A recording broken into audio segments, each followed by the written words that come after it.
kisses. Just a cold. A cold so deep, it felt like the world had swallowed my soul whole. Then came the falling. No sky, no ground, only snow, screaming wind, and a voice I didn't recognize whispering one word: live. I woke up inside a body that wasn't mine, a prisoner's body, a dying man's body. The first thing I learned about this world was simple: it hated the weak. And right now, I was weak. The body was younger than mine had been, stronger too, but whoever owned it before me had been starved, beaten, and left to rot beneath the nobleman's floor. Then the memories hit me. Not mine, his. His name was Kairov Vargas, and now, somehow, so was mine. The mansion belonged to Lord Mavern, a northern noble with too much gold, too many guards, and a dungeon full of people no one would search for. I was scheduled to die at dawn. Then I heard footsteps, soft ones, not the heavy march of guards. Someone smaller, careful, afraid. That was the first time I saw her. White hair, grey eyes, a collar around her neck, and a bowl of food in her hands. Eat slowly, your stomach won't handle much. I thought it was poison. That was the kind of thought this body remembered first. Not hope, suspicion. Why? Because hungry men die badly. Her voice was calm, too calm for someone standing in front of a chained prisoner. But her hands were trembling. Don't bite me. Men in cages change their plans often. I wasn't planning to. I wanted to hate her pity, but the stew was warm.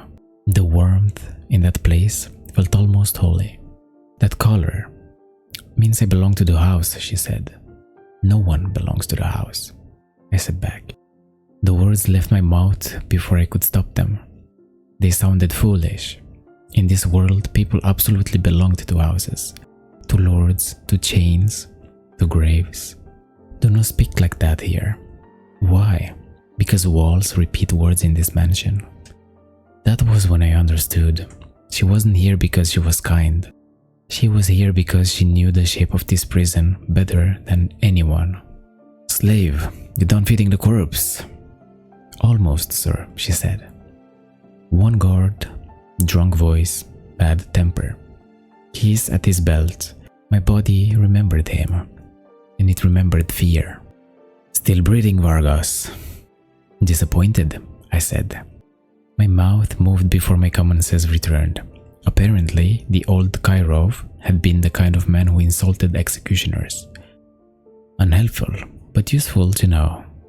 You take too long with prisoners. Forgive me. I didn't ask for words. Something hot moved through me then. Not courage, not justice. Rage. The kind that wakes up in the bones before the mind can argue. I saw three things. The keys, the spoon, the stew on the floor. And for the first time since waking, I stopped thinking like prey. Look at that corpse. Once his mother. Don't. My body was weak, but weakness has its own kind of camouflage. People step closer to dying men. That is their mistake. What? I didn't need to overpower him. I only needed gravity to take my side. He hit the ground like a felled ox. Not dead, but stunned long enough. Elvira, I said. How do you know my name? She asked. You told the guard, didn't you? No. I had heard it in his memories, the old Kairov's memories. The slave girl with winter hair, Elvira Nordvale. The one person in this mansion who still looked human. There, the chains fell, and with them, the first rule of this world broke. Prisoners do not leave, but I did. Where is the door out? I asked. You won't survive outside, she replied back. Then I'll die moving. That is not a plan. It's better than dawn. She should have screamed. She should have run. Instead, she looked at the keys, and for one dangerous second, hope crossed her face. Hold still, I said. If you open it, the house brand will know, she replied. Then the house can learn fear too. I didn't know if that was true. I didn't know what magic existed here, but I knew this. If I walked out alone, I would still be a prisoner, just one with colder scenery. I haven't felt air there in 6 years. 6 years. 2 words. An entire life buried inside them. That was when I decided I wasn't escaping from this mansion. I was taking something from it. The household bell. For us? Soon. The mansion woke like a beast. Stone bones, iron teeth. Men with swords for claws. Servant tunnels, west wall, but the yard is washed. You know the route? I asked. I know every route they used to hide shame. Elvira's fear did not disappear.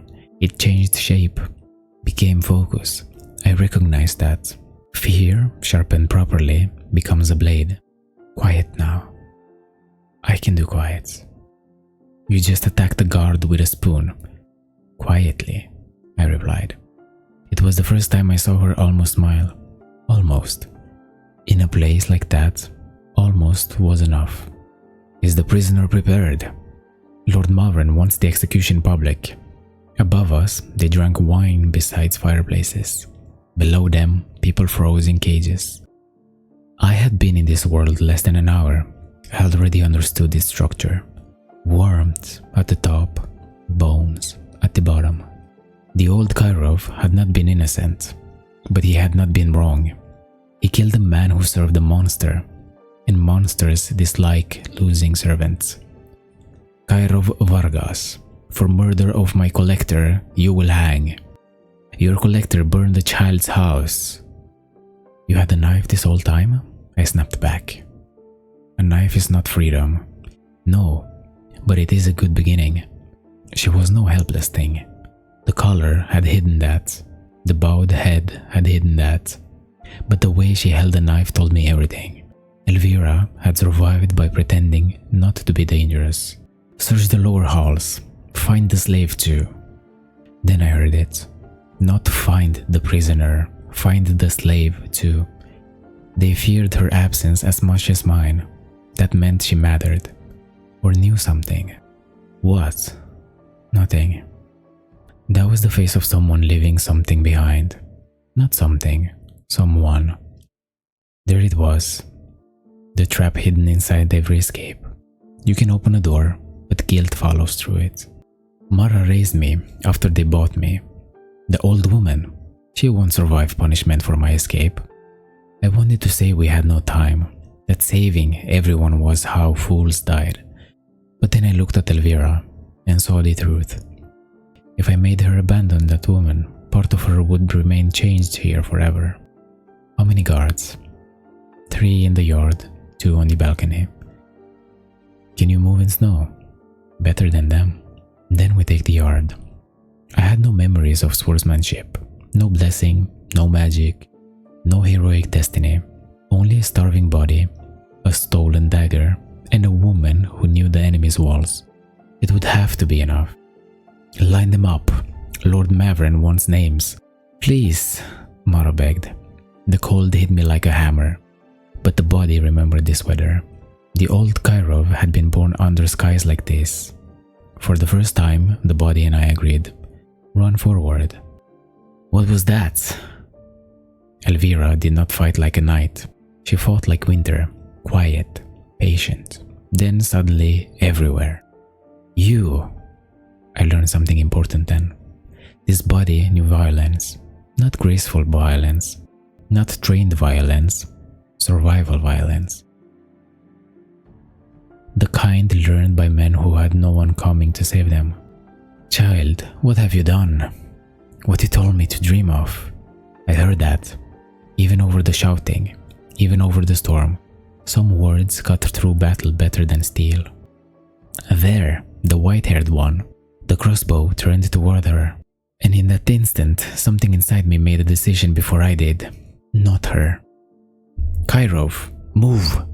Pain burned through my shoulder. Good. Pain meant I was still alive. And as long as I was alive, I could still be inconvenient. I did not need to win the fight. I needed the mansion to fight itself. Men obey orders. Panic obeys no one. Fire! Fire in the yard! Secure the gates.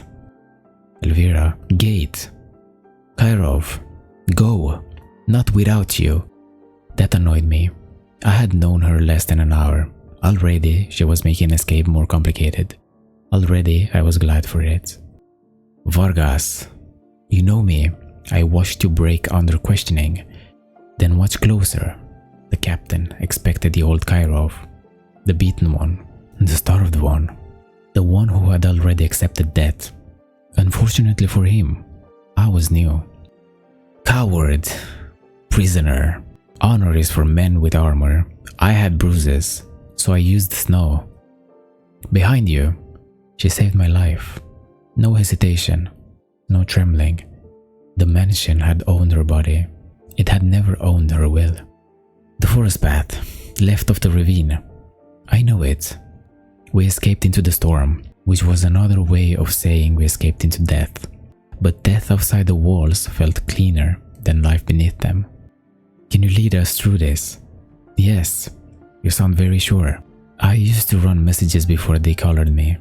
A scout, not a servant, not a slave, a scout. The mansion had not captured the helpless girl. It had caged the map with legs. They took the white-haired one? Yes, my lord. Then sent the hounds. I did not know it yet, but Elvira was not just another slave. She was something Lord Mavren could not afford to lose. Keep moving. You're bleeding. I noticed. Then noticed harder and stopped pretending it doesn't matter. She had a sharp tongue when no one owned it. I liked that. A dangerous thought. Dangerous thoughts are warmer than fear. Who are you? You know my name. I know his name. His? The man in that cellar yesterday looked ready to die. You don't. For a moment, I forgot the cold. She saw it. Not all of it, but enough. I was wearing a dead man's despair badly. Near death changes people. Not that much. Then call it stubbornness. I could not tell her the truth. That I had fallen from another world. That I had stolen a dying man's body. That every breath felt borrowed. So I gave her the only answer that mattered. I was alive. The mansion was not finished with us. Of course it wasn't. Men like Lord Mavren do not lose property. They haunt it. Elvira, can those hounds follow scent over running water? Not easily. Then take us to water. The river is frozen. Frozen on top. I didn't know this world, but I knew pursuit. I knew fear. And I knew that if death was chasing us, we had to make it slip. There was a ravine river ahead. Thin ice near the center. Good. For us, maybe. For them, no. I had died once already. That made the second life simpler. No bowing, no chains, no dawn execution. And anyone who wanted Elvira back would have to walk through me first. Kairov, what are you planning? Something stupid, I replied. Will it work? Ask me after we survive. That was how my second life began. Not with the prophecy, not with the kingdom, not with a blessing, but with chains on the floor, blood in the snow, and a white-haired woman who looked at me like I was either her salvation or the most dangerous mistake she had ever made. Either ways, I was not going back.